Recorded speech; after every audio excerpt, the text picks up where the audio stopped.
Lições Bíblicas da Escola Dominical. Os ataques contra a Igreja de Cristo.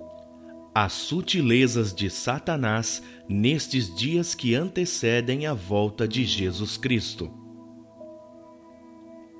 Lição de número 1. As sutilezas de Satanás contra a Igreja de Cristo. Texto áureo. Mas o Espírito expressamente diz que, nos últimos tempos, apostatarão alguns da fé, dando ouvidos a espíritos enganadores e a doutrinas de demônios. 1 Timóteo, capítulo 4, verso 1. Verdade prática. De forma sutil e sorrateira, o diabo desfere ataques à igreja. É preciso que cada crente saia ao combate com as armas espirituais dadas por Deus. Leitura bíblica em classe. 1 Timóteo, capítulo 4, versos 1 ao 5. Mas o Espírito expressamente diz que, nos últimos tempos, apostatarão alguns da fé, dando ouvidos a espíritos enganadores e a doutrinas de demônios, pela hipocrisia de homens que falam mentiras, tendo cauterizada a sua própria consciência, proibindo o casamento e ordenando a abstinência nos manjares que Deus criou para os fiéis e para os que conhecem a verdade, a fim de usarem deles com ações de graças. Porque toda criatura de Deus é boa, e não há nada que rejeitar, sendo recebido com ações de graças, porque pela palavra de Deus e pela oração é santificada. Introdução. Neste trimestre, estudaremos a respeito dos diversos ataques contra a verdadeira igreja. Isso acontece porque Satanás sempre se opôs ao povo de Deus, tanto na antiga quanto na nova aliança. Fora do contexto bíblico, a igreja sempre experimentou a oposição do diabo. Nem sempre esses ataques acontecem da mesma forma, com a mesma metodologia ou a mesma intensidade. Contudo, o agente por trás desses ataques é sempre o mesmo: Satanás. Tópico 1. A igreja sob ataque. Subtópico 1. A sutileza do ataque. Um fato de fácil constatação é que a oposição sistematizada às verdades cristãs cresceram nas últimas décadas em escala exponencial.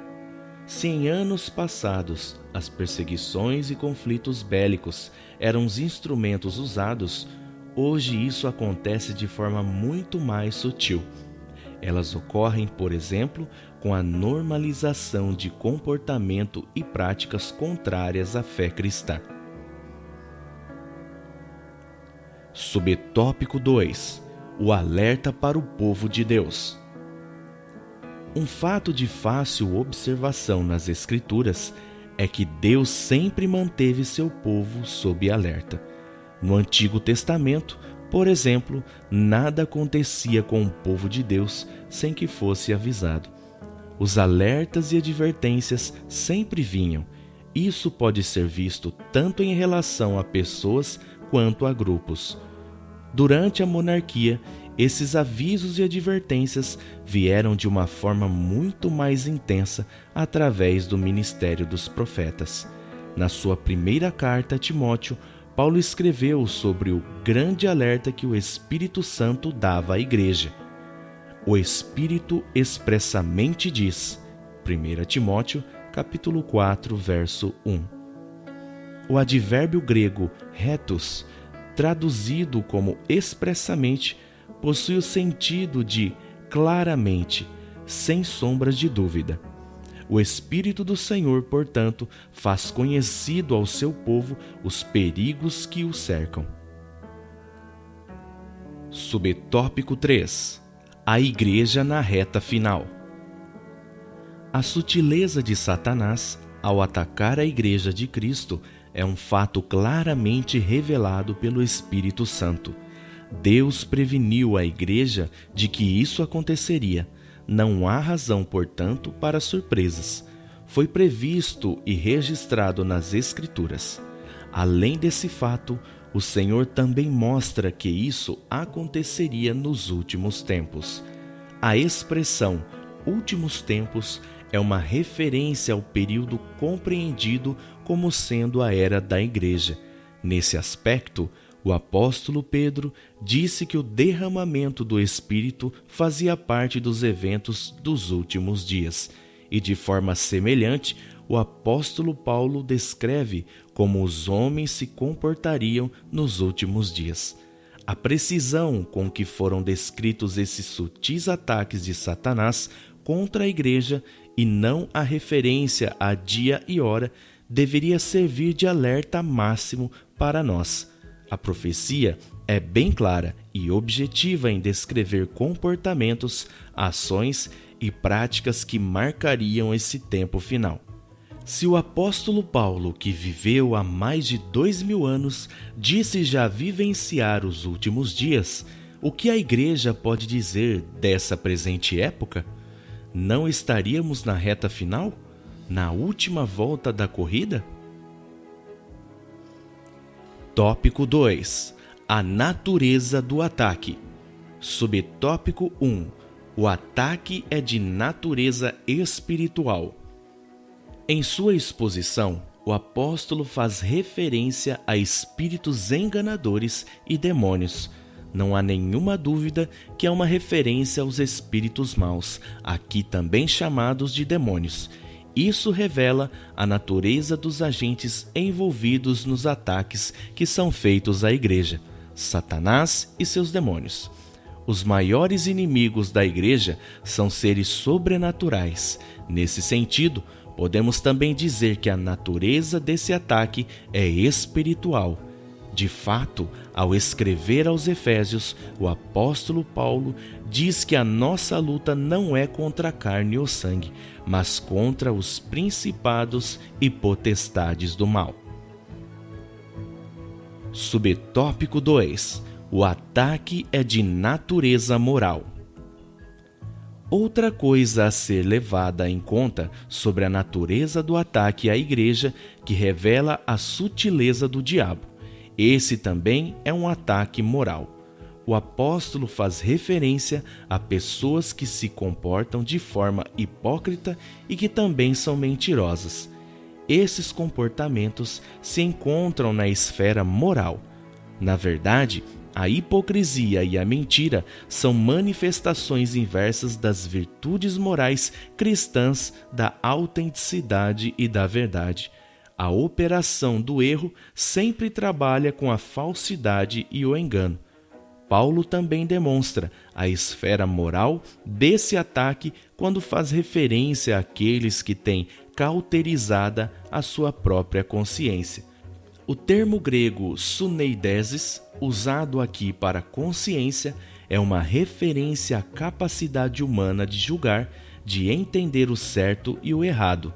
Em outras palavras, é a faculdade humana por meio da qual se distingue o que é moralmente bom ou ruim. Uma consciência cauterizada significa dizer que ela se tornou insensível para julgar entre o certo e o errado. Tópico 3. As esferas do ataque. Subtópico 1. A esfera religiosa. É importante tratarmos aqui nas esferas que esse ataque ocorre. Em primeiro lugar, o apóstolo mostra que ele acontece na esfera religiosa. Acontece, portanto, na esfera da Igreja. Isso fica claro quando Paulo diz que apostatarão alguns da fé. Não há dúvidas de que o apóstolo está se referindo a cristãos professos que sucumbiram ao ataque do diabo.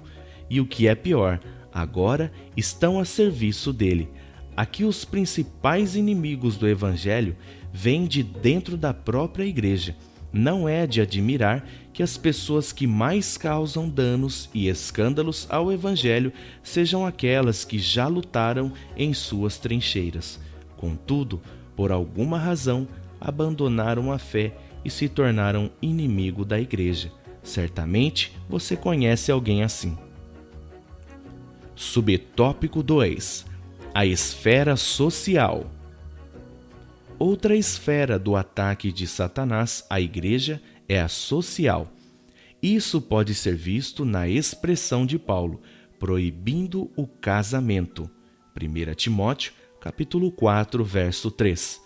É uma forma de dizer que o diabo se opõe à família. Sem dúvida, a Bíblia é uma das mais importantes instituições sociais que existem, se não a mais. Nesses últimos anos, temos visto Satanás e seus demônios atacando com muita fúria a família brasileira, especialmente a cristã. Estamos sob fogo cerrado. As mais variadas leis e decretos têm sido criados com o intuito de desconstruir a família. Precisamos acordar para essa realidade, pois atacando a família, Satanás atinge a igreja. Famílias fracas, igrejas fracas. Tópico 4. A igreja protegida. Subtópico 1. A exposição da palavra de Deus.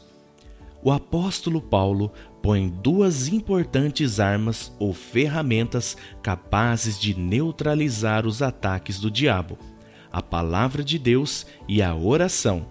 O apóstolo mostra aqui que a palavra de Deus possui poder santificador. Ela é um antídoto contra o ascetismo e toda forma de culto falso que o diabo possa criar. Paulo escreveu aos Efésios que a palavra de Deus é a espada do Espírito.